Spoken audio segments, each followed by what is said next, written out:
రాబోయే రోజుల్లో విచిత్ర పరిణామాలు చోటు చేసుకుంటాయేమో.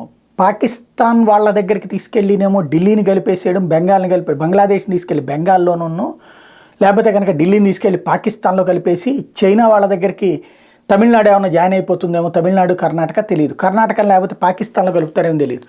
విచిత్రమైనటువంటి స్టేట్మెంట్. నేను రాజ్యసభ సభ్యుడిగా ఎన్నికైనటువంటి ఒక పార్లమెంటు సభ్యుడు, కాంగ్రెస్ పార్టీకి సంబంధించిన సభ్యుడు ఏకంగా చేసినటువంటి విచిత్రమైనటువంటి విన్యాసం ఇప్పుడు సంచలనం సృష్టిస్తోంది.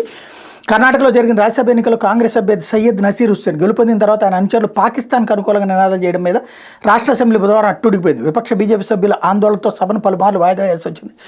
పాకిస్తాన్ జిందాబాద్ అంటే నినాదాలు చేసిన వారిని అరెస్ట్ చేయడంలో కాంగ్రెస్ ప్రభుత్వం విఫలమైందని బీజేపీ సభ్యులు మండిపడ్డారు. ప్రభుత్వం వెంటనే రాజీనామా చేయాలని డిమాండ్ చేశారు. వెల్లోకి దూసుకొచ్చి బైఠాయించారు. ప్రభుత్వానికి వ్యతిరేకంగా నినదించారు. దీంతో అధికార కాంగ్రెస్ సభ్యులు ఎదురుదాడికి దిగారు. అరుపులు కేకలతో సభలో తీవ్ర గందరగోళం నెలకొంది. పాకిస్తాన్ అనుకూల నినాదాల వ్యవహారం మీద హోంమంత్రి జి పరమేశ్వర్ అసెంబ్లీలో మాట్లాడారు. దర్యాప్తు కొనసాగుతోందని, ఫోరెన్సిక్ సైన్స్ ల్యాబ్ నివేదిక కోసం పోలీసులు ఎదురు చూస్తున్నారని చెప్పారు. పాకిస్తాన్ జిందాబాద్ అంటూ నినాదాలు చేస్తున్న వీడియో అసలు ఏందో కాదో తేల్చుకుంటామని చెప్పారు. ఇది నిజంగా జరిగినట్టు బయటపడితే దోషులను గుర్తించి చట్ట ప్రకారం కఠినంగా శిక్షిస్తామని ప్రకటించారు.